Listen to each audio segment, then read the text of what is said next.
Montenegro to align its legislation and its international actions with the European Union, also in this critical area, because we indeed see international justice and human rights as necessary conditions of EU membership, as core European values. And the International Criminal Court is an example and illustration of these European values. We support the ICC, and thus if any country wants to become a member of the European Union, it should align its policy and its position with the EU on this very important matter. What does that mean? Could you be more precisely? Well, I mean, it means that Montenegro should align its position with the European Union, and it should also do the necessary changes in its legislation if needed. We expect that Montenegro in this regard also respects European values and applies them in practice. Komesara za proširenje smo pitali da li Evropska komisija ima dvostruke standarde kada je riječ o pristupanju Evropskoj uniji. U tom smislu zatražili smo pojašnjenje u vezi s graničnim sporom između Hrvatske i Slovenije, koji je, kako se može zaključiti, glavna prepreka Hrvatske ka punopravnom članstvu u EU.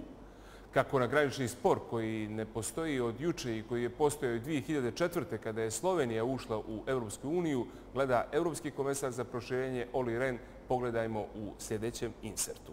This was not a topical issue at the time, and there were expectations that it would be solved. There were processes going on at the time. Now it is essential not to look at the past and enter into any kind of blame games, but rather focus to the future and look for future solutions. That's why the European Commission and I personally entered into a facilitation exercise to mediate between the two countries, Slovenia and Croatia, in order to find a mechanism how we can solve this long-standing bilateral problem. It is a bilateral problem, a bilateral issue, but it has become a European problem, and therefore the Commission thought it is necessary to take initiative here. We negotiated for 6 months.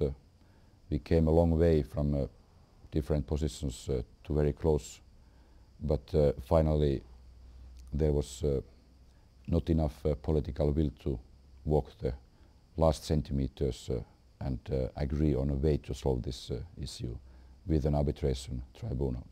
I hope that the two countries can shortly sit around the common table and between themselves agree how to go forward so that this border issue can be solved and Croatia's EU accession negotiations unblocked.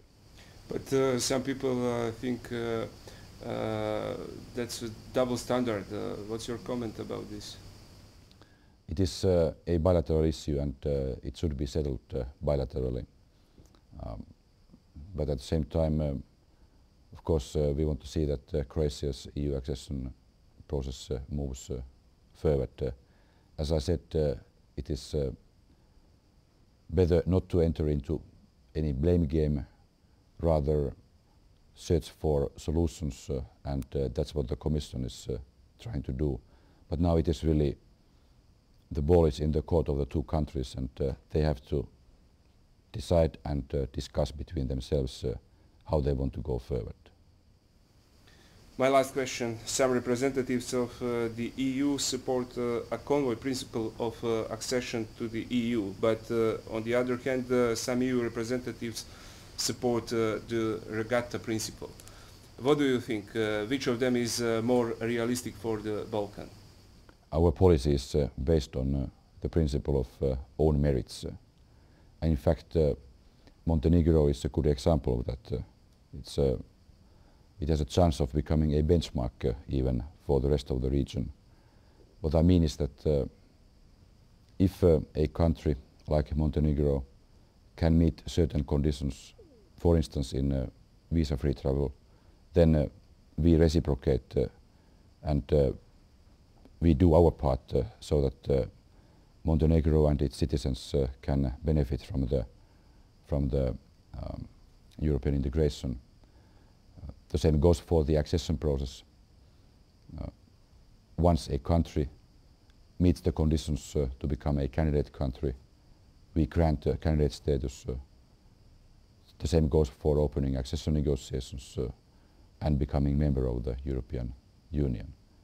If some countries join at the same time to the European Union, that is because they have all met the conditions around the same time. But there is no such regatta principle in the EU's enlargement policy. It is really based on own merits and rigorous conditionality. Uvaženi gledalci, u proteklih 15 minuta imali ste priliku da pogledate ekskluzivni intervju s komesarom za proširenje Evropske komisije Oli Renom, s kojim smo između ostalog razgovarali o SOFA sporazumu, viznoj liberalizaciji i tek pristiglom upitniku. U nastavku foruma pogledajte i ostale aktuelnosti.